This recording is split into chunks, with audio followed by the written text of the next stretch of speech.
এই কবিতাটি আমাদের দেশে দেখবেন অনেক হুজুরেরা খুব কান্না করে মায়াবী সুরে বয়ান করে। আমরা যদি তাদের কাছে আবৃত্তি করতে দিই কবিতাটা, তারা তাদের মতো বললে কেমন শোনা যাবে? বাবারে ওই দেখা যায় তাল গাছ, ওই আমাদের গা, ওইখানেতে বাস করে কানা বগির ছা। আরে আমি বগিরে জিজ্ঞাসা করলাম, ও বগি তুই খাসি কি, পান্তা ভাত চাস কি? বগি কান্দা কান্দা কয়, পান্তা আমি খাই না, পুঁটি মাছ পাই না।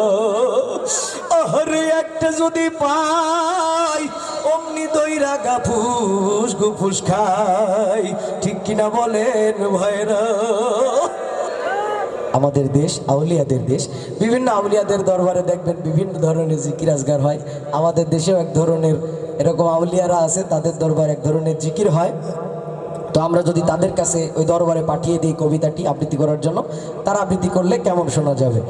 ওই দেখা যায় তাল গাওয়াজ, ওই আমাদের গাওয়া, ওই খানেতে বাস করে কানা বগির সাওয়া।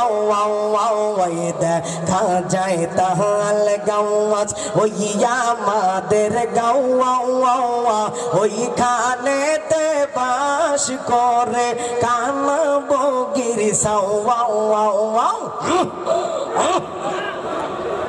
ঠিক না? ঠিক। ইসলামের ভিতরে যে বিনোদন আছে, শান্তিপূর্ণ বিনোদন। আপনারা পোস্টারে সাংস্কৃতিক অনুষ্ঠানের নাম দেখে হয়তো মনে মনে ভাবতে পারেন যে কোনো উলঙ্গ শিল্পী মহিলাদের নাচা গানা হবে, কোনো বেহায়াপনা হবে।